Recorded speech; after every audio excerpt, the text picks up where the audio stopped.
E aí, senhores, tudo bem? Tudo tranquilinho? Bora lá então, ó. Vamos fazer aqui, vamos dar um tapa aqui na revisão em alguns conteúdos, tá? De geografia da parte humana, tá? Então vamos começar dando uma olhada na industrialização, tá? Ver se dá tempo da gente passar por industrialização do Brasil. Minha ideia, meu objetivo é chegar até a demografia, né? Se a gente conseguir, já é quase um milagre, tá bom? Então, bora lá, ó. Dica para vocês, tá? Primeira ideia sobre primeira revolução industrial. O que você precisa saber para a geografia? Para a geografia, você precisa se lembrar que é a invenção do motor, que é a criação da indústria, como a gente já conhece.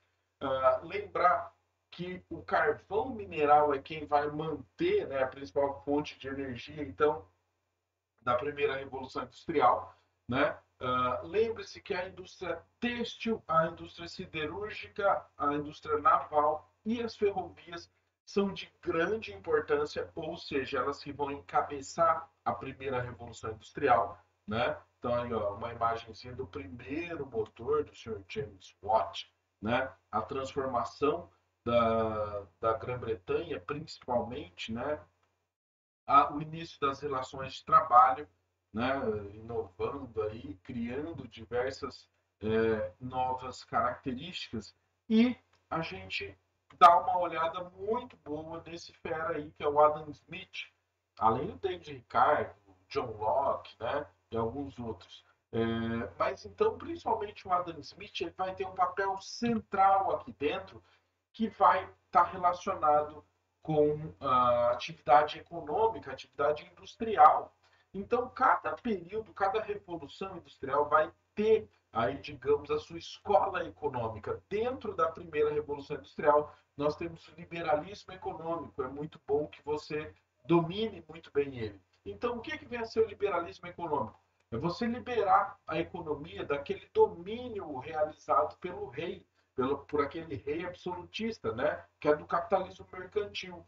No capitalismo industrial, que é esse, aquele cara vai ser subjugado. Ou seja, chega-se à conclusão que ele precisa deixar de existir.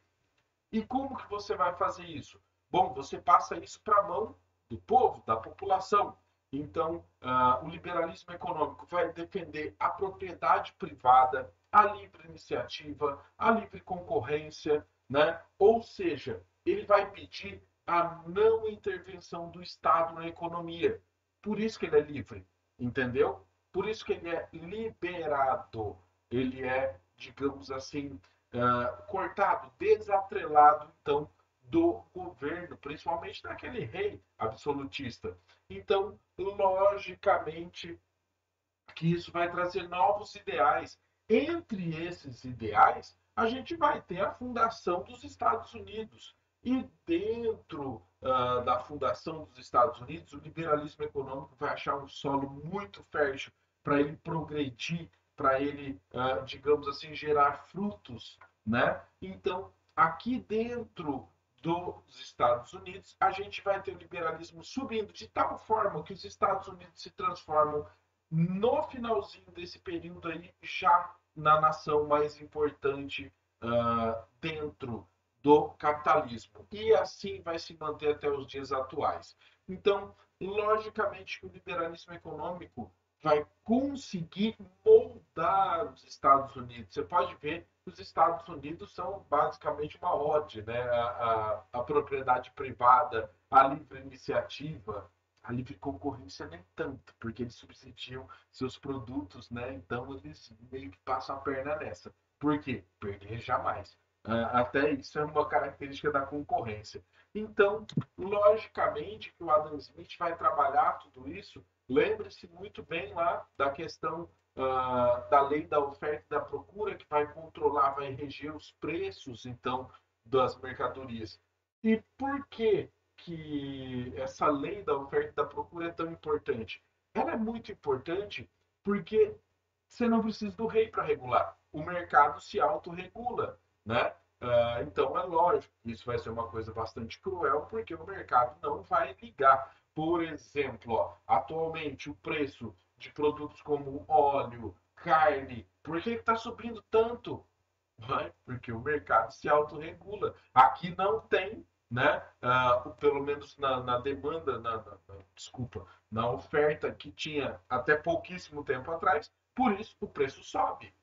Ah, vem cá, e se a gente continuar então vendendo mais carne, mais soja para o exterior, o que que acontece? Continua subindo, né? Exatamente assim que funciona. Fala, então daqui a pouco o produto que foi feito aqui no Brasil, foi plantado aqui no Brasil e tudo mais, não vai ter aqui para gente. Olha, meu querido, sempre foi assim, né? Sempre foi assim. A gente produz para o mundo, não produz para a gente. É, nós, como consumidores, quando a gente para pensar nisso, chega até a dar raiva, né? Fala, nossa, não sabia que esse povo não era confiável. Só que se você se colocar na pele do produtor, você vai ver uma outra imagem, que é a seguinte: eu vou vender para quem pagar mais. Não tem dessa. Não tem dessa. Isso é capitalismo. Né? Então o cara pagou mais, eu vendo para ele. Não tem nenhuma outra escolha possível de se fazer. Beleza? Então lembre-se muito bem do liberalismo econômico e que ele está relacionado com a primeira revolução industrial. Né? Eu estou passando aqui rapidinho, tá? É a apresentação que a gente já viu. Beleza? E daí, a segunda revolução industrial. Dentro da segunda revolução industrial, a gente vai ter o capitalismo monopolista, né, ou financeiro. Por que que isso acontece? Porque dentro desse período aí do capitalismo, você bem pode ver ó, que o início dele, você não tem carro, não tem nada, fica uma coisa muito parecida com a primeira revolução industrial ainda, dentro dele a gente vai ter aí a aparição desses caras que são representantes dos monopólios, né? O John D. Rockefeller, ele era o dono do monopólio do petróleo dos Estados Unidos. Então, papel desses caras, como o Thomas Edison, né? É exatamente de fortalecer o monopólio. O, nossa, negócio da língua. O Thomas Edison e o Nikola Tesla, por exemplo, eles chegam a brigar devido a algumas discrepâncias ali de conceitos, né? A corrente alternada, a corrente contínua. Só que no final das contas você acaba vendo que esses caras estão sendo financiados e o impulso deles é de, na verdade, criar um monopólio, né? Então seria um monopólio sobre a energia elétrica. Aí você tem o Ford. O Ford vai ser o cara que vai básico, não vai chegar a ser um monopólio, né? Ali está mais para um oligopólio. Mas ele vai ser tão grande representante aí dos automóveis. E aí a gente tem para tudo, né? Temos para os bancos, com o Morgan, né? JP Morgan, que é daquela rede de bancos Morgan Morgan, que acabou falindo na crise de 2008, né? Mas enfim, aqui a gente vai ter, dentro da segunda revolução industrial, mais coisas importantes para a geografia, do ponto de vista da geografia, que na primeira revolução industrial. Então, a primeira revolução industrial guarda lá o liberalismo econômico, tá? Mas as outras coisas, outras características, meu, apoie seu pé na história. A história vem melhor do que a geografia, a primeira revolução industrial. A segunda revolução industrial em si, todo o processo, também, né? Por isso, a primeira e a segunda revolução industrial você acha mais em história, cai mais em história. Mas, dentro da geografia, a segunda revolução industrial, ela costuma aparecer bastante, não em seus aspectos históricos, mas principalmente nos seus aspectos de produção dentro da indústria. Então, Taylorismo e Fordismo, nossa, demais, sensacional. Por quê? Porque aqui dentro, ó, você vai ter não só mudanças aí que vão competir aos trabalhadores, mas dentro do Taylorismo e do Fordismo, a gente vai ter os primeiros passos aí para a organização industrial, para a produção industrial se organizar, se tornar uma coisa realmente complexa.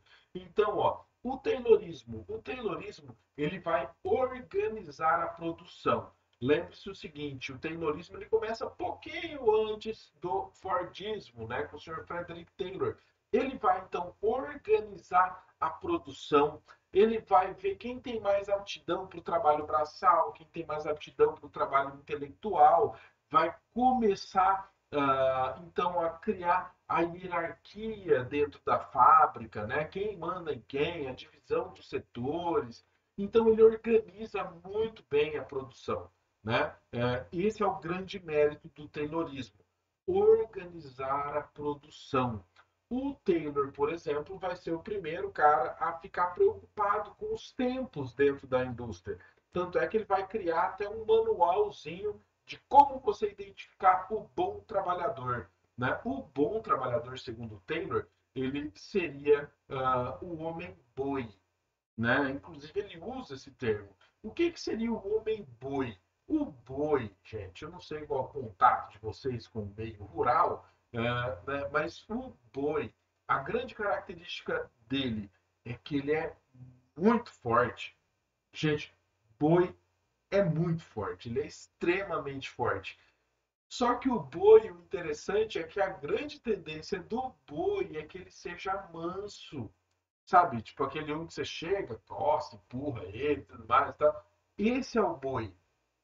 Porque se não for o boi, você tem a característica do touro, tá ligado? Das touradas, né? Fala, minha nossa, o touro também é forte. O touro também é forte, mas o touro, ele, digamos assim, é muito mais ativo, né? Mais jovem, e ele é muito bravo.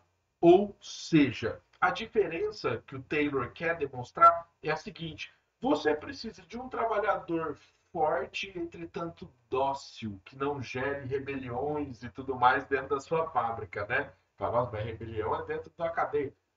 Né? Basicamente a mesma coisa.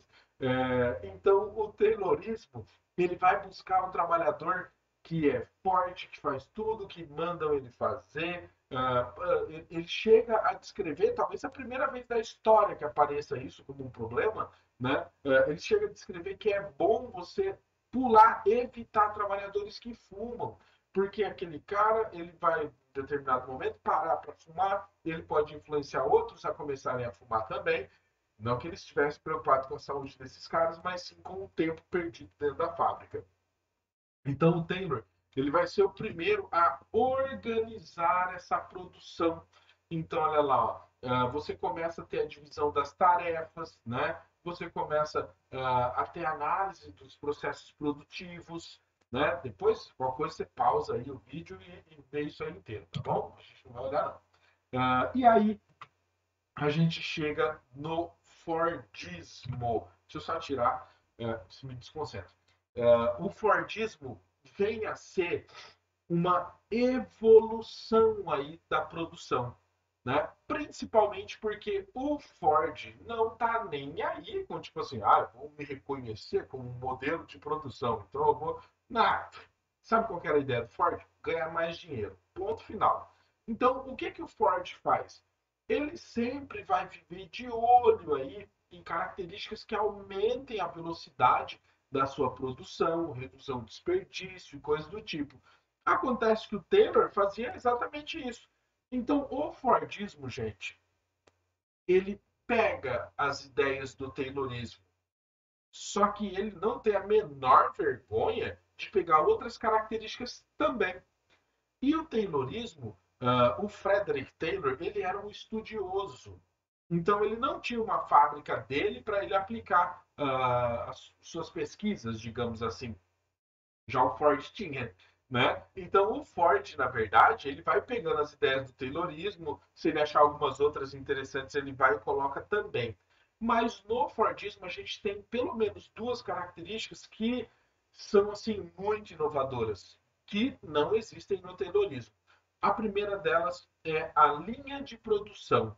Então, nas fábricas antes do Fordismo, quem estava trabalhando ia até o produto, mas no Fordismo não é isso que acontece. O produto vem até o trabalhador. Ele passa pelo trabalhador. Isso dá uma velocidade para o Fordismo nunca antes vista dentro de uma fábrica. No Taylorismo, com essa ideia do trabalhador indo até o produto, eles demoravam mais ou menos 12 horas e meia para fazer um carro. Ou seja, a fábrica não era 24 horas ainda, né, inicialmente, mas se a gente fosse, vamos dar uma forçada na barra, se constrói um carro e meio por dia.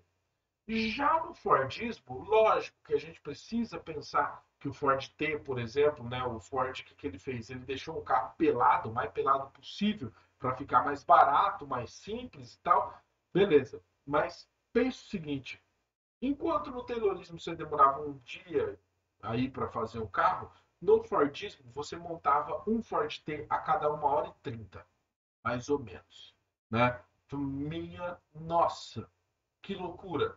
Exatamente, que loucura! Você tem uma transformação aí muito intensa do modo de produção, dos modelos de produção e tudo mais. Então, a linha de produção vai causar um impacto muito forte. E, logicamente, que a gente vai ter a segunda ideia inovadora do Fordismo, que é produção e consumo em massa ou em série, ou seja, em grandes quantidades, né? A gente vai ter também uma ampliação aqui da divisão do trabalho, né, das funções, né? Ou seja, cada trabalhador vai fazer uma parte muito pequena, porque o Ford entendeu que esse trabalhador especializado ele vai trabalhar muito, muito rápido e vai aumentar a eficiência da sua produção. Tanto é que o Fordismo das ideias centrais dele é que essa produção aí em linha, né, vai aumentar demais a velocidade e você vai ter uma grande quantidade de produtos em estoque. Então, para o Ford, quantidade quer dizer redução de custos, e redução de custos quer dizer maior lucro, né? Tanto é que existe aí trabalhos do Andy Warhol, por exemplo, que vão criticar exatamente essa questão da produção em série, em massa, em uma escala imensa, né? Ele vai trabalhar muito bem isso. E daí, aqui dentro, a gente vai ter o Sr. John Maynard Keynes surgindo. O Keynes ele vai ser responsável pela criação do New Deal, ou seja, o Estado Fordista keynesiano. Para sair da crise de 29, a gente vai usar o keynesianismo. Então, o keynesianismo, né? Então, pensa assim, ó, eu já falei para vocês do liberalismo, liberalismo econômico. Então, o liberalismo econômico ele entrega tudo nas mãos dos empresários, dos industriais. Acontece que as especulações e tudo mais criadas pelo mercado financeiro vão acabar dando a pior rasteira que o capitalismo já tomou até hoje. E é muito bom salientar que é a pior rasteira que o capitalismo tomou até hoje, porque basicamente você não tinha aí sistemas para monitorar a economia dos diversos países, né? Então, digamos assim, tipo, você estava correndo para o abismo e não viu que era o abismo e continuou correndo, sabe? Vai bonito. Agora, hoje, o que, que a gente faz? Hoje, principalmente depois da crise de 29, a gente vai ter modelos para conseguir monitorar a economia mundial. Então, esses indicadores, né, eles vão tentar demonstrar exatamente isso, como está a saúde de uma economia. E tudo isso pensado pelo Keynes. Ou seja, o Keynes vai dizer o seguinte: o Estado ele precisa estar muito presente na economia. Ele precisa monitorar a economia para que não ocorram crises como a de 29. E para o Keynes, ele vai aumentar o tamanho do Estado, né? E principalmente vai fazer com que o Estado gaste bastante dinheiro gerando obras, mas principalmente gerando empregos. Esses empregos, eles serão aí traduzidos em modos de dar dinheiro na mão do trabalhador. O trabalhador, o pobre, com dinheiro na mão, ele vai fazer o que todo pobre faz, ele vai gastar, né? E simplesmente a economia vai conseguir sair, né, desse buraco que ela estava, ela vai conseguir engrenar novamente. Por quê? Porque o pobre foi lá, comprou, a economia conseguiu se alavancar, né, e tudo isso melhorou. Por isso, exatamente, que a gente vai ter a criação desse Estado fordista keynesiano, que vai dar origem ao estado de bem-estar social. Ou seja, qual é a função do Estado? Manter o cidadão bem. Então, logicamente que aqui a gente vai começar a ter ampliação da cobrança de impostos, né, e coisas do tipo. Então, aqui dentro, gente, do keynesianismo, é exatamente o momento que os Estados Unidos vão entender a importância do consumo. Então, quando a gente fala que os Estados Unidos, que os países desenvolvidos são sociedades consumistas, o keynesianismo tem uma participação fundamental.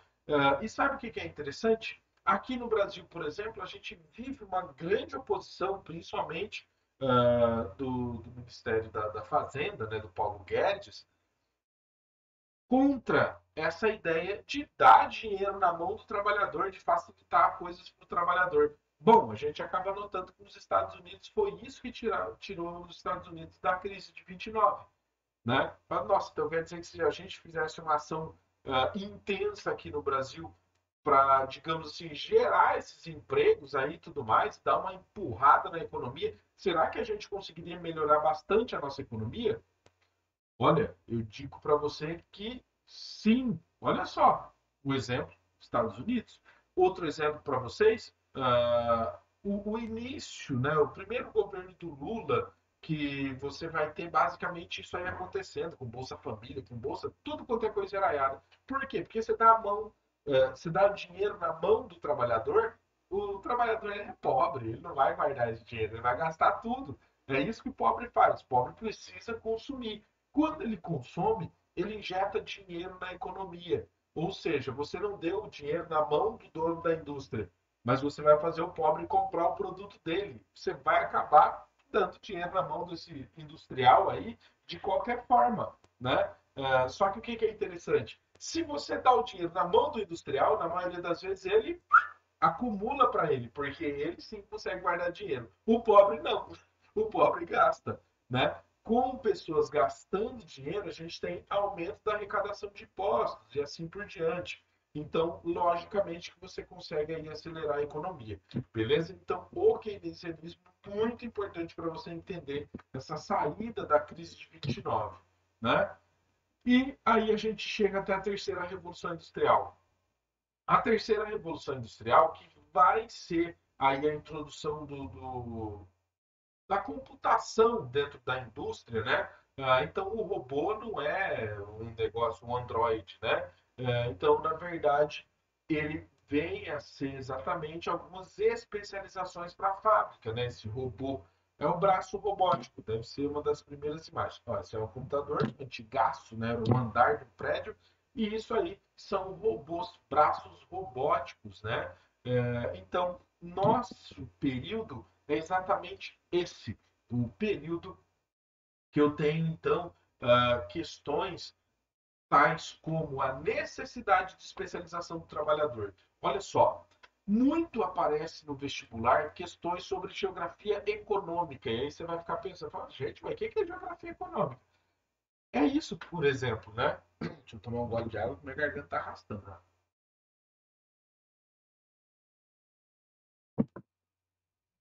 Então, senhores, a geografia econômica, chamada geografia econômica, vem a ser exatamente isso. Isso que? Isso de você analisar a globalização e principalmente analisar o mercado, o que acontece com o trabalhador. Então, olha só, do ano passado, por exemplo, a gente teve questões no Enem, na Unesp, questionando sobre o que acontece quando eu tenho uma crise econômica em um país. Por exemplo, o Brasil está passando por um momento de desaceleração industrial e coisas do tipo. O que o trabalhador precisa fazer? Sempre se especializar. Por que ele precisa se especializar? Para que ele não seja substituído, né? Principalmente os países desenvolvidos, eles estão criando muitas novas formas de robotização que são mais eficientes, que cada vez menos vão precisar do homem. Então, logicamente que o trabalhador precisa se tornar importante, insubstituível, porque senão ele vai ser trocado por uma máquina. Então, digamos assim, ó, a ideia inicial, a ideia central, não é jogar o homem para escanteio. Mas como que eu não vou criar robôs na produção, na fábrica, em países como o Japão, que você tem muito poucos jovens. Para eles é um caminho sem volta. Eles precisam criar a robotização. Acontece que essa robotização ela é muito interessante porque ela substitui o homem.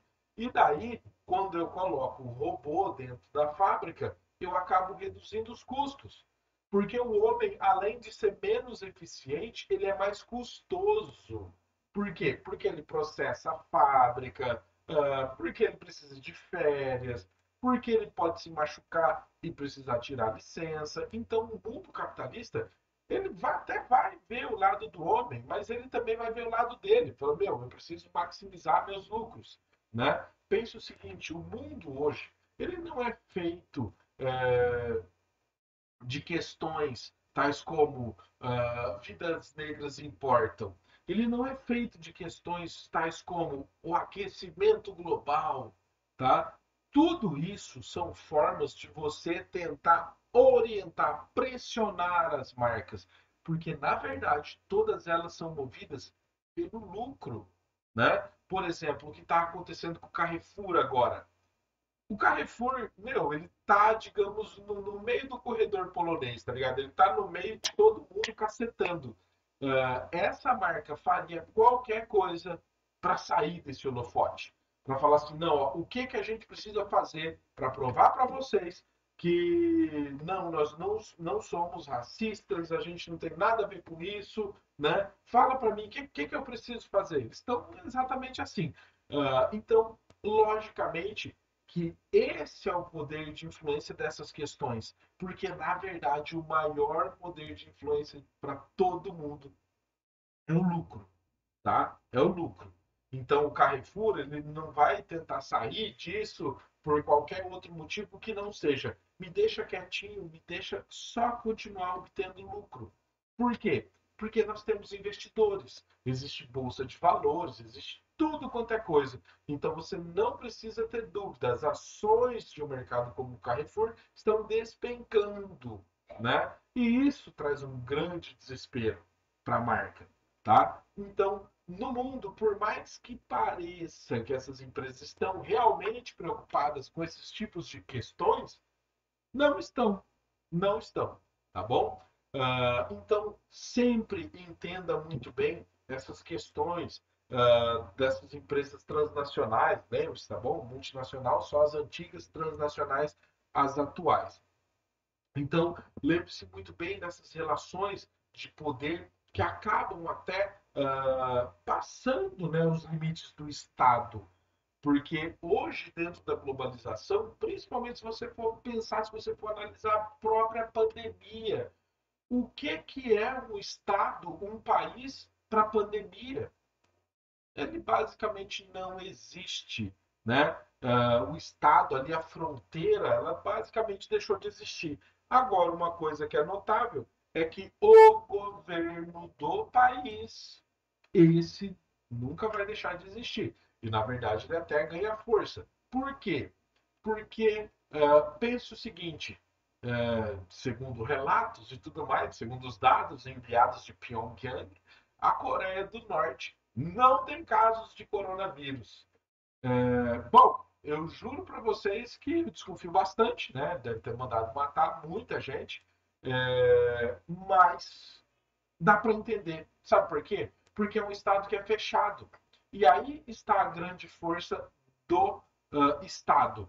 É ele quem manda, é ele quem governa, quem controla. Né? Então lembre-se sempre disso. A globalização ela torna o mundo igual, padronizado, só que apenas os lugares que a globalização chega, aquela ideia dos lugares opacos e dos lugares iluminados, né? Então, logicamente que a globalização ela vai transformar aqui o nosso planeta. E dentro da terceira revolução industrial, do nosso período, a gente tem o neoliberalismo.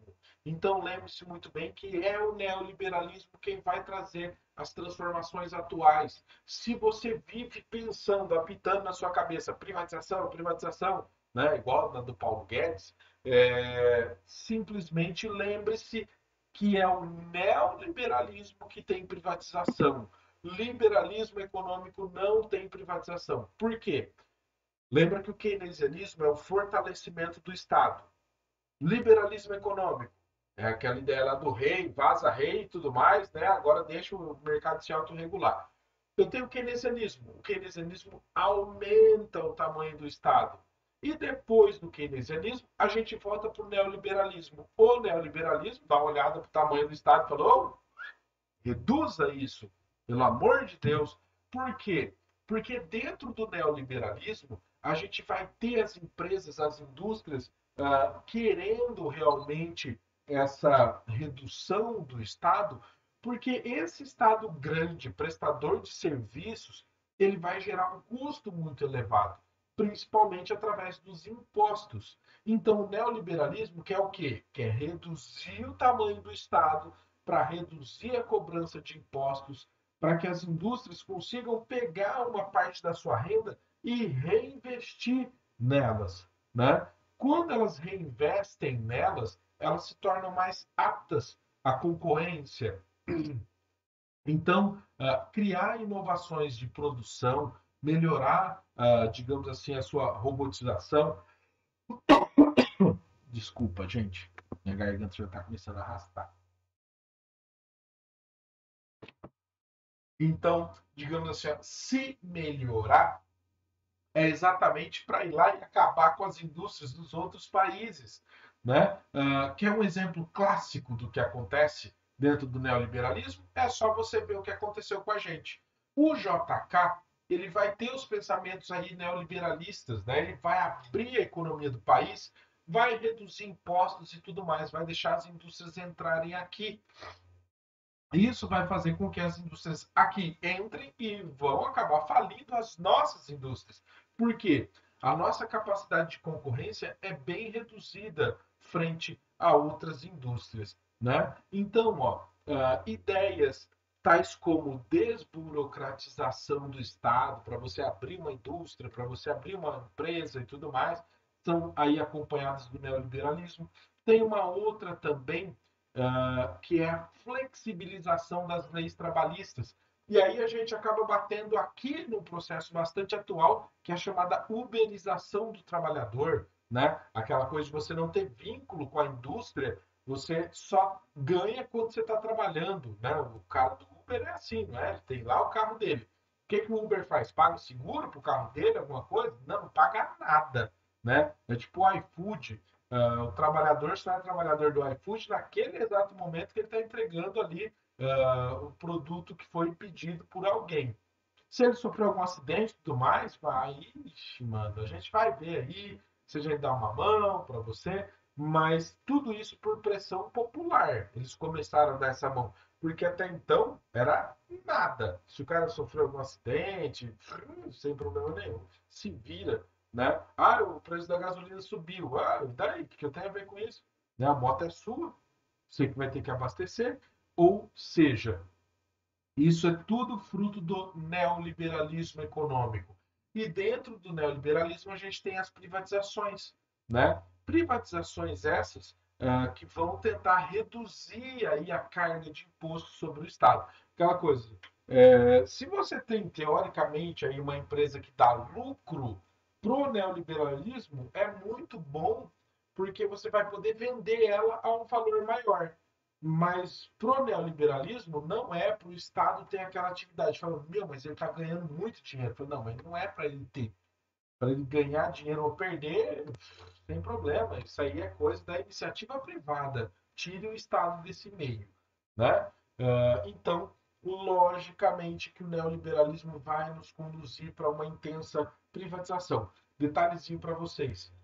O neoliberalismo a longo prazo em países subdesenvolvidos acaba aumentando a concentração de renda da população que já é mais rica, né? Então, essa é uma grande característica do neoliberalismo. Note vocês, isso não é opinião minha, tá? Isso são estudos. Então, quer dizer que a nossa atual política econômica neoliberal, ela tem tendência a aumentar a concentração de renda já dos poucos que ganham muito mais que todo o resto da população? Sim, exatamente. Essa é a ideia aí que já foi comprovada É trabalho científico, tá? Eu estou falando que não é minha opinião, é exatamente isso. Nos países desenvolvidos, o neoliberalismo funciona muito bem, né? Por quê? Porque, na verdade, nos países desenvolvidos, você tem um equilíbrio melhor ali entre fábrica e trabalhador. Então, o trabalhador ele tem ali, digamos, seu poder real de compra preservado, enquanto nos países subdesenvolvidos, não, né? Você tem esse poder real de compra aí sendo destroçado, porque nos países subdesenvolvidos ocorre, por exemplo, a inflação, que é o que nós estamos sentindo exatamente nesse momento, né? A inflação galopante que está acontecendo no Brasil está, digamos assim, ó, esmerilhando, corroendo nossa renda. E você bem pode ver que você não tem muito para onde correr, porque o salário, né, o salário mínimo, ele não vai ser ajustado aí, batendo esse índice absurdo de inflação que nós temos no presente momento. Isso acaba desvalorizando nosso dinheiro, beleza? E aí a gente entra no toyotismo. Toyotismo que é muito importante que você entenda que é nosso modelo atual de produção, tá? Então, características tais como a terceirização, que é você contratar alguém para fazer uma parte aí do trabalho para você, né? Esse alguém vai ser melhor que você para fazer isso. Eu tenho também a relocalização das unidades de produção. Atualmente, o Brasil passa por um processo de desindustrialização, ou seja, as indústrias, ao invés de virem para a América Latina, não só para o Brasil, ainda bem, né, vão também aí para os tigres asiáticos, né, para a China, ou seja, a gente está tendo uma perda aí de indústrias. Outra coisa, a mecanização flexível. Essa mecanização flexível, que é toda informatizada, ela pode ser implementada em qualquer local. Tipo assim, é só você mandar as informações aí para esses braços robóticos, né? Você não precisa de treinar ele, de fazer alguma coisa do tipo. Não, é só um programa. Então, o país que oferecer as melhores condições, você vai lá e monta tudo isso lá, né?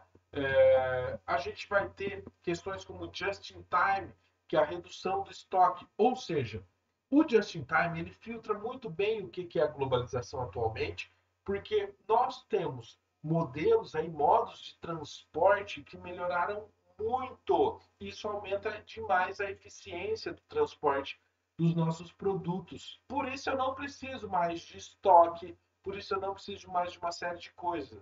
Né? Então, o just in time é exatamente isso, a produção sem estoque. Eu consigo controlar muito bem o fluxo de mercadorias. Né?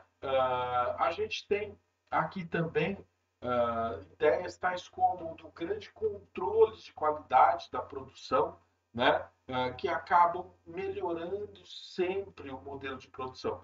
Então, note que o toyotismo ele é muito característico de um país pequeno, como é o Japão, sem muitos recursos. Então, eu não tenho. O que eu faço? Contrato de outro. Né? Lembrando para vocês que a terceirização ela é muito utilizada em setores de limpeza, segurança e alimentação das fábricas, né? Toda fábrica vai precisar de ter um restaurante, vai precisar de ter segurança, vai precisar ser limpa, mas nem toda fábrica quer contratar uma equipe ali especializada, montar sua própria equipe. Então, o que eles fazem? Eles contratam essas empresas. Pode ver que tem empresa que presta aí serviço de segurança até para casas e tudo mais, né? Então, é bem melhor você contratar uma empresa ali especializada. Tranquilo? Vamos dar uma olhadinha aqui, ó. Industrialização, que era do Brasil. Vamos aqui, ó, para a industrialização do Brasil. Deixa eu só fechar essa aqui. Vai que trava isso aqui tudo, né? Não é uma boa ideia. Então, ó, industrialização do Brasil. Ele voltou aqui para outra. Então, a industrialização do Brasil, já vou até pular as fases iniciais e a gente vai aqui, ó, para essa, que é exatamente a primeira fase. Primeira fase, o que você precisa saber? Lembra de história, tá? Lembra de história do Barão de Mauá e tudo mais. Por quê? Para a geografia, esse primeiro momento é só você se lembrar que começou. Porque o divisor de águas vai estar em 1930, né? Nossa, então você ter começado a segunda fase. Eu coloquei só para vocês não assustarem. Então, a segunda fase é muito importante por conta do Getúlio Vargas. Então, o que, que o Getúlio Vargas vai fazer? Guarde muito bem, ó. Ele vai criar as leis trabalhistas, né? Criar, não, vai implementar, vai colocar ali para funcionar. Eu tenho aqui a segunda revolução industrial. Gente, a segunda revolução industrial é que vai dar um conceito mesmo de verdade para o que é industrialização do Brasil. A nossa industrialização de substituição de importações. Tá? Por quê? Porque vai ficar cortado o fluxo de produtos aqui para o Brasil. E o Getúlio Vargas vai criar as indústrias de base para conseguir manter esse processo aí de industrialização do Brasil. Tá? Então, essa industrialização do Brasil vai ser mantida pela base que o Getúlio Vargas vai criar. Base essa que é muito bem representada por indústrias como a CSN, né, Companhia Siderúrgica Nacional, a Vale do Rio Doce, a Companhia Hidrelétrica do São Francisco, no seu segundo governo, a Petrobras, o BNDE, que é o Banco Nacional de Desenvolvimento, né? Então, logicamente, a grande importância do Getúlio Vargas vai estar em estabelecer a indústria de base do nosso país, beleza? Então, ele que vai apoiar de modo bastante intenso e decisivo esse processo de industrialização do Brasil, principalmente da base, né? Lembre-se muito bem, então, que a Segunda Guerra Mundial é o fator definitivo para a gente transformar uma sociedade que era rural em uma sociedade industrial, né? E aí a gente entra na terceira fase. A terceira fase é a do JK, tá? Então, Getúlio Vargas e o JK são de extrema importância para você entender a industrialização do Brasil. Na terceira fase, o JK vai ser muito importante criando aquele modelo dos 50 anos em 5, plano de metas, né? E daí ele vai se utilizar do tripé econômico para montar isso aqui muito bem. O tripé econômico vai ser essa divisão entre capital estatal, o privado nacional e o privado estrangeiro. Tá? O estatal vai ser a manutenção da criação das indústrias de produção, de base, né? Ou seja, ele vai manter o que o Getúlio Vargas já vinha fazendo, ele vai trazer benefícios para o capitalista nacional que investia ali nas indústrias de bens de consumo não duráveis, né, de alimento, ou seja, de consumo rápido, de baixa tecnologia. E vai abrir a economia para o mercado estrangeiro, trazendo aí as multinacionais. Vale a pena lembrar o ano, tá? 70, então só 80, 90 que a gente começa a falar em empresas transnacionais. Por quê? Porque a tecnologia é muito mais complexa, né? Uma empresa transnacional, ela precisa de internet de alta velocidade. E quem viveu no mundo da internet de escada sabe que é impossível falar de transnacional aqui no Brasil, por exemplo, na década de 90. Né? Só no final dela, começo dos anos 2000. Beleza? Então, a indústria estrangeira, né, o capital privado internacional, vai ser responsável pela criação das indústrias de alta tecnologia aqui no Brasil.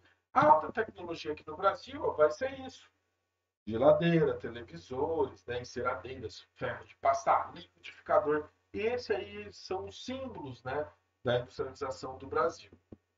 Beleza?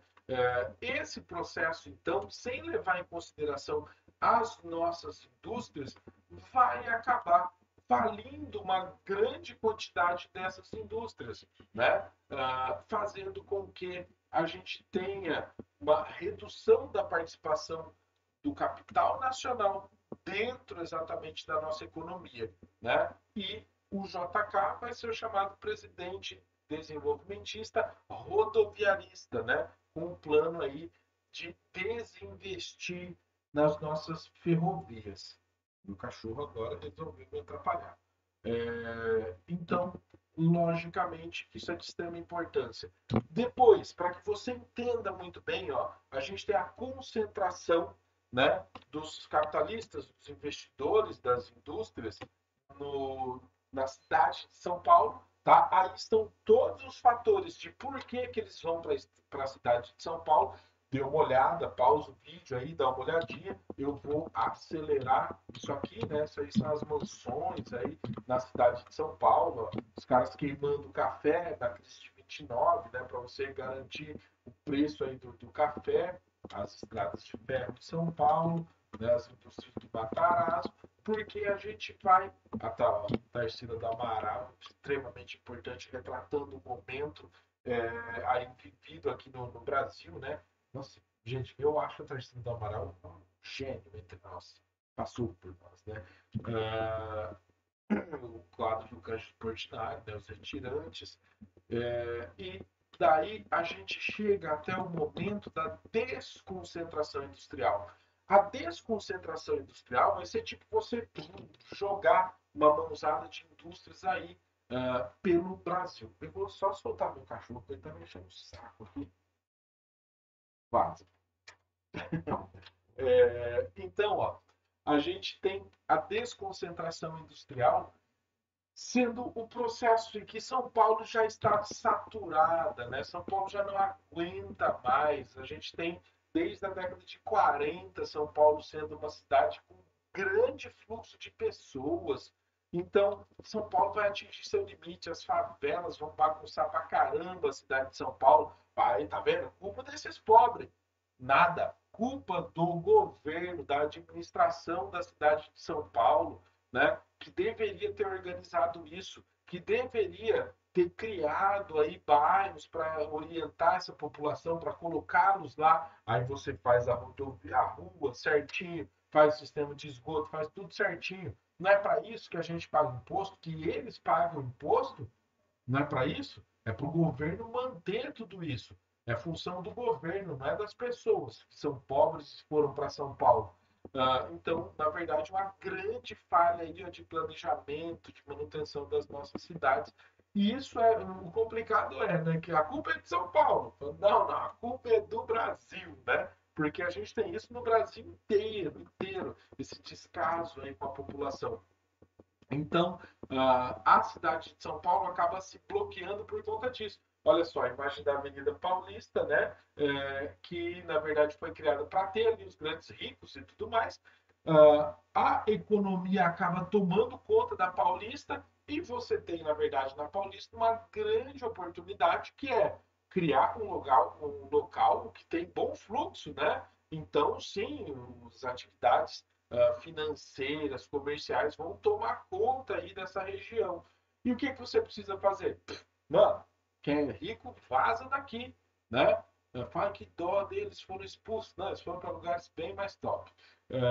E principalmente acabaram valorizando muito isso aí, gerando mais lucro ainda, né, para eles. É o Brasil, né? Quando você acha que o rico vai se lascar, ele acaba ganhando mais dinheiro. Então, isso gera a chamada deseconomia de escala, que acaba tornando tudo muito mais caro na cidade de São Paulo. E esse é o mapinha que você precisa ter aí na sua cabeça, que é o símbolo da desconcentração industrial de São Paulo. Então, as indústrias acabam indo aí para outras regiões, acabam crescendo, né, aumentando as cidades do interior de São Paulo. Uma delas é Marília, né, mas a gente tem exemplos como de Presidente Prudente, de Bauru, né, sem contar aí, ó, Piracicaba, Rio Claro, Araraquara, São Carlos, Limeira, Paulínia, Americana, Campinas já pode ser colocado até como quase continuação de São Paulo, né? Campinas entrou dentro do mesmo processo, tão valorizada quanto São Paulo. Né? E aí você tem cidades como Ribeirão Preto crescendo demais, demais. São José do Rio Preto, né, que está conectada com Mirassol. No Monte Aprazível, aí você desconsidera, tá? Isso aí é piada de mau gosto até. Mas a cidade de Araçatuba, eu não sei se vocês conhecem Monte Aprazível, ridículo de pequeno. Olha só, eu estou aqui, ó. Eu estou aqui mais ou menos, ó. Estou perto de Monte Aprazível. Eu conheço a cidade, entendeu? Eu estou em Nova Lusitânia. Megalópole tem mais de 3 mil habitantes. Mentira, eu acho que diminuiu, acho que deve ter menos de 3 mil. Mas então esse processo acaba gerando novos rumos de industrialização, tá bom? Inclusive dentro aí do estado de São Paulo, mas também pro Brasil. Dentro do Brasil, a gente vai ter uma redistribuição dessas indústrias. Alguns outros locais, né, vão oferecer facilidades aí para atrair essas indústrias, gerando o que a gente chama de guerra dos lugares ou guerra fiscal. E essas indústrias serão atraídas, então, para outros estados, gerando novas possibilidades aí de criação de empregos, né, de crescimentos regionais. São Paulo é ainda a cidade mais industrializada do Brasil? Não tenha dúvida, é lógico, gente do céu. Se tivesse outra cidade mais industrializada que São Paulo, seria lindo. O Brasil seria um país desenvolvido, com certeza, né? Se a gente tivesse, sei lá, Curitiba se igualando com São Paulo, se igualando, não precisa bater não, tá? Ficando igual, nossa, que coisa linda, né? Ia ser mais gente pagando muito mais imposto para dar uma alavancada aí no Brasil, né? Seria extremamente interessante, beleza? Então, senhores, eu vou tirar isso aqui para a gente pegar o último teminha. Vocês bem podem ver que já deve estar batendo aí os 50 minutos, né? Que é demografia. Eu vou pegar aqui a demografia e vamos para a teoria malthusiana, só para você se lembrar. A teoria malthusiana ela vai estar muito bem associada aqui, né, com a questão do crescimento da população, que tem tudo a ver com o que a gente estava falando, né, das indústrias. Então, a indústria vai gerar o crescimento urbano melhora as condições e acaba aumentando o número populacional. Beleza. Acontece que o Malthus viu tudo isso aí acontecendo e falou, gente, não vai dar certo. Vamos chegar em um momento que vai ter gente morrendo, né? Então, quando a linha do alimento cruzar aí, ó, da população, vai dar um baita de um problema, vai ter uma catástrofe aí chegando, vai ter gente morrendo de fome. Por isso o Malthus é o nosso Thanos, né? Ele vai acabar justificando tragédias como o que aconteceu na Índia, né? Que a Inglaterra era, digamos, a dona da Índia, e foi lá, retiraram todos os grãos colhidos da Índia, deu uma baita seca e a população da Índia começou a morrer de fome. Qual foi a justificativa apoiada em Thomas Malthus? Gente demais, né? Se era gente demais naquela época, o que acontece na Índia hoje, então, né? Não dá para entender, né? Não dá para entender. Segunda maior população do mundo. Então, na verdade, a teoria malthusiana ela é falsa, ela é furada. Detalhezinho para você, que você precisa se lembrar muito bem para acertar tudo sobre teoria malthusiana no vestibular. Você precisa se lembrar de que ela é falsa, por quê? Porque ela não leva em consideração a evolução tecnológica. Outra característica é que o Malthus ele não vai pregar o controle de natalidade, mas sim a sujeição moral.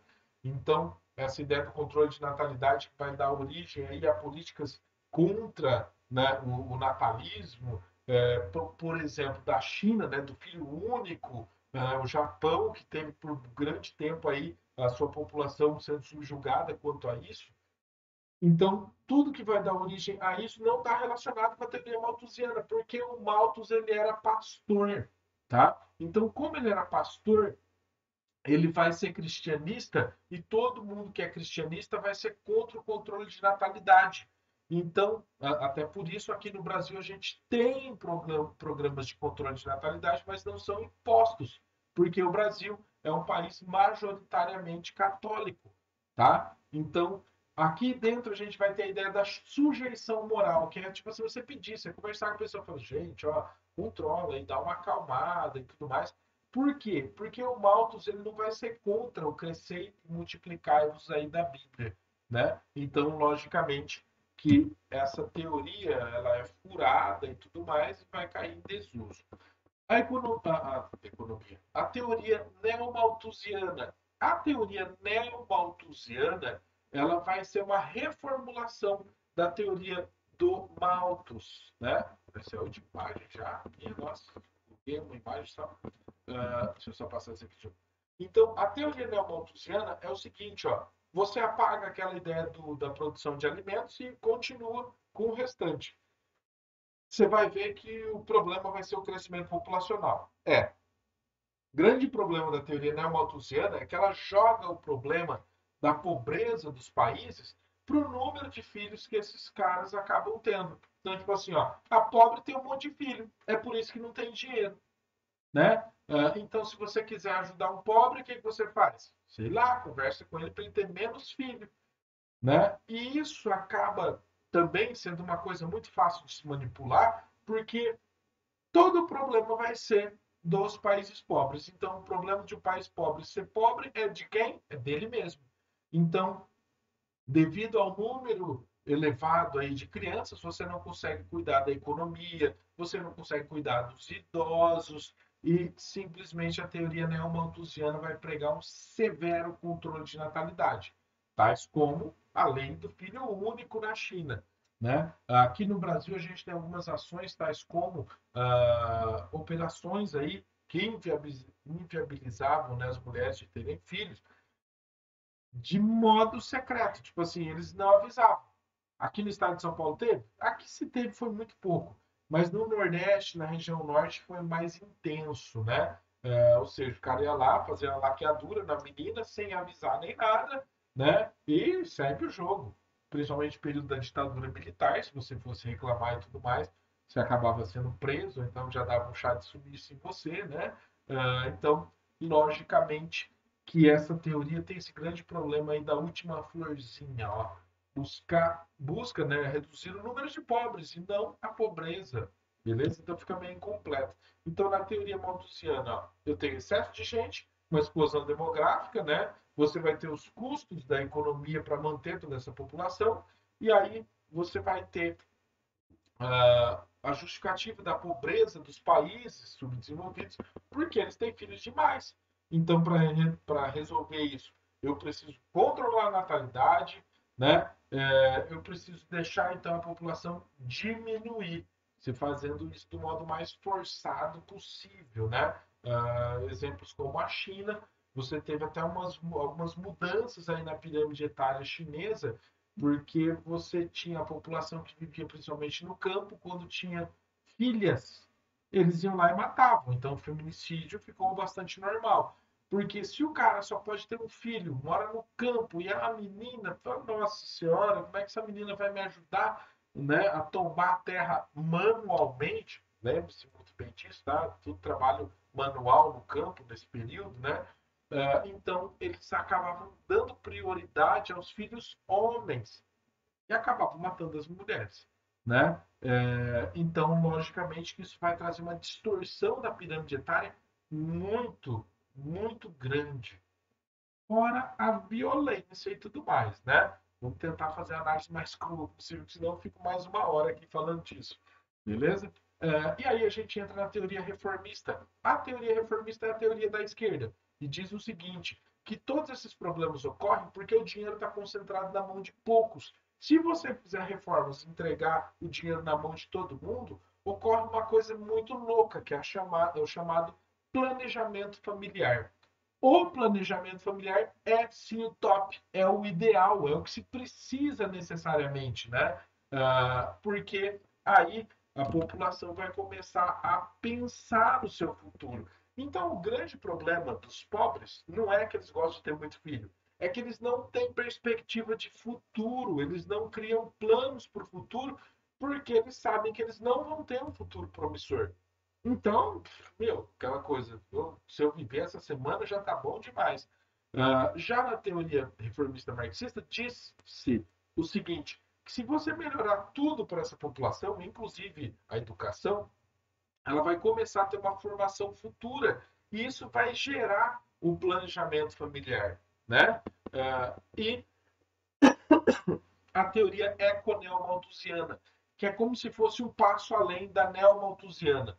Então, tipo assim, ó, imagina, se o problema de ser pobre é dos pobres, a eco-neomalthusiana diz o seguinte: o problema da devastação natural do nosso planeta, da redução dos recursos e tudo mais, é do pobre. O pobre que criou esse problema. Porque os países subdesenvolvidos que destroem a natureza.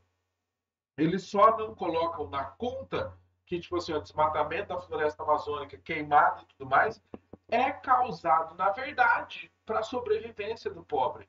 Então, quem compra isso são os países desenvolvidos.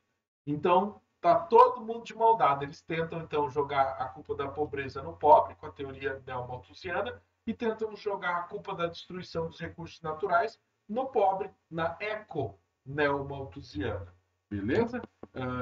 Então, logicamente, só para fechar, depois você pausa e dá uma olhada nisso, que eu tenho que fazer esse aqui, ó, a teoria da transição demográfica. Nessa aqui, a gente vai ter o país de padrão 1, sendo aí o triangular, que vai ter todas as suas características, né? Sendo pobre, economia agrária, natalidade elevadíssima, veja isso pela base da pirâmide muito larga, né? A mortalidade muito elevada, como você vê isso? A redução aí da pirâmide, né? Se aproximando do centro, a população idosa é pequena e com baixa expectativa de vida, né? O cara bateu lá uns 60 anos, ele sabe que a morte está próxima, né? Para você mudar a característica aí, ó, desses países desenvolvidos, fazer só um lembrete para vocês, tá? A maioria dos países do mundo são subdesenvolvidos. Aqui da América Latina, a gente tira o Brasil. Você tira a Argentina meio com receio, tá? Tira a Argentina meio com receio. E dá para falar da América Latina, né? O México também. Tirando esses três, e um deles ainda até de modo dúbio, né? Pode pôr o Chile também, tá? Pode pôr o Chile também dentro desse grupo.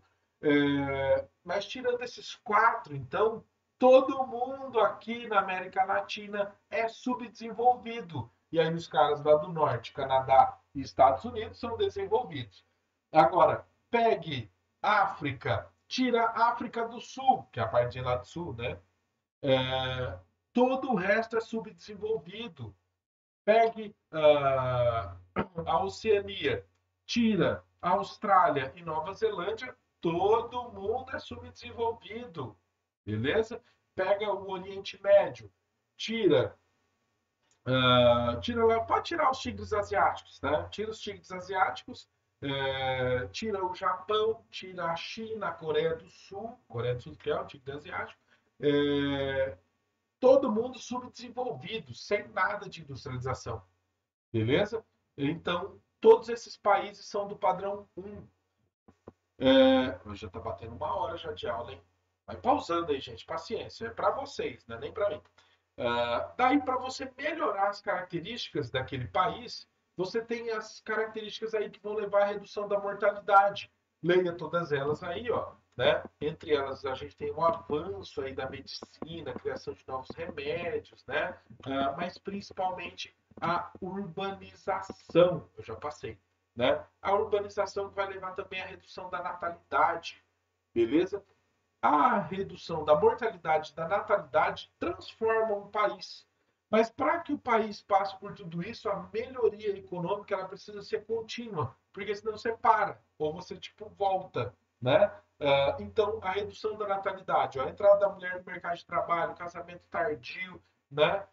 Atualmente aquela equiparação real, né, da mulher com o homem, principalmente com o nível salarial, a disseminação dos métodos contraceptivos, tudo isso leva à redução da natalidade, fazendo com que o país entre nesse padrão 2, que é do país emergente, que você vai ver aqui, ó, claramente que quando você olha a pirâmide etária do Brasil, ó, uma de 1950, outra de 1985 e outra de 2020, o que está acontecendo com essa pirâmide? A base dela está diminuindo, o topo está aumentando, está dando uma engordadinha, né? Então eu tenho uma transformação das características demográficas do país. Por isso que o país vai começar a ter problemas, por exemplo, com a previdência. Então esse gráfico aí, ó, você precisa saber ler ele muito bem, com muita facilidade, né? Note aqui, ó, essa linha de cima é a taxa da natalidade, ela cai depois.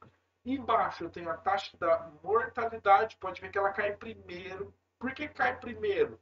Porque você vai tentar reduzir o número de mortes primeiro. Depois você vai pensar em ter menos filhos, né? Então, a evolução de tudo quanto é coisa aí, dos remédios, dos métodos cirúrgicos e tudo mais, levam à redução da mortalidade.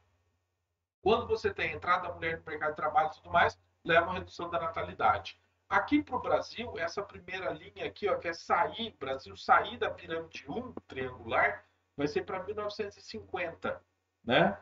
O período que a gente começa a ter redução da natalidade é 1970 para o Brasil, né? E hoje a gente está bem próximo aqui de concluir a transição demográfica, né? Note você, então, que qual vai ser o futuro do Brasil? Vai voltar a ter um crescimento populacional? Depende, né? Se eu aumentar a minha natalidade, sim. Se eu reduzir a minha natalidade, o que, que acontece? Eu vou ter aqui a característica do país desenvolvido, que é aquele inverno demográfico, né? No presente momento, o que está acontecendo? O Brasil está vivendo seus últimos períodos aí do chamado bônus demográfico. O que é o bônus demográfico? É quando eu tenho uma parcela maior da população economicamente ativa, né, dentro do país.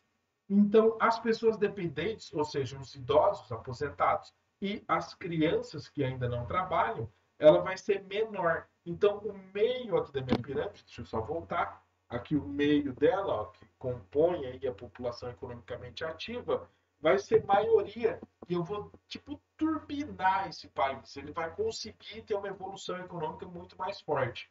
Nossa, então atualmente a gente está tendo uma evolução econômica mais forte? É, atualmente, né? Então, logicamente, a gente pretende aí sair rapidamente desse período. E esse período, logicamente, vai causar, vai criar para a gente uma característica que é interessante, que eu tenho aí um aumento da longevidade da população, mas eu tenho a redução da natalidade. Se a redução da natalidade se mantiver por um grande período, eu entro dentro do chamado inverno demográfico. Esse inverno demográfico leva à redução da minha população, principalmente da população jovem. Então, a população vai diminuir pela base, pelos jovens. Isso cria condições para países assim como Japão, França, a Inglaterra, né? Eu já falei da França, da Rússia, todos esses países, da Itália, Portugal, que estão passando por uma redução da sua população, vai criar uma brecha que é a seguinte: eles vão precisar dos imigrantes para trabalhos braçais, principalmente, o que acaba acarretando a xenofobia, né? Países como a Inglaterra, né, o Reino Unido, de modo geral, saindo da União Europeia, por quê? Vou precisar receber imigrante forçado? Não, então estou fora, né? Tipo assim, eu quero escolher os imigrantes que eu deixo entrar dentro do meu país. Então, logicamente, todos esses processos atrelados aí a esse padrão 3 dos países desenvolvidos, que vão ter uma característica quase retangular da sua população. Se a gente imaginasse aí um equilíbrio absoluto, né, eu teria aí uma pirâmide etária mais retangular. Então, o número de idosos é bastante grande, né, em um país como é Portugal, essa pirâmide etária aí, mas a gente nota que a população jovem vem diminuindo. Fala, gente, se mantiver essa natalidade baixa aí, ó, vixe Maria, vai diminuir o número de pessoas no país. Vai, o que cria aí a possibilidade de campanhas pró-natalidade, né? Então, senhores, guardem essas ideias, tá? Dois temas aí, três, na verdade, né? Temas muito importantes, tá? E qualquer coisa, manda um WhatsApp aí para mim, beleza? Então, ó, bons estudos para vocês, tá? Beijão. Uh, Tamo junto, tá? Não acho que você vai encher meu saco mandando mensagem para mim. Pode mandar sim, tá bom? Beijão, bons estudos aí para vocês. Até mais. Tchau, tchau. Falou.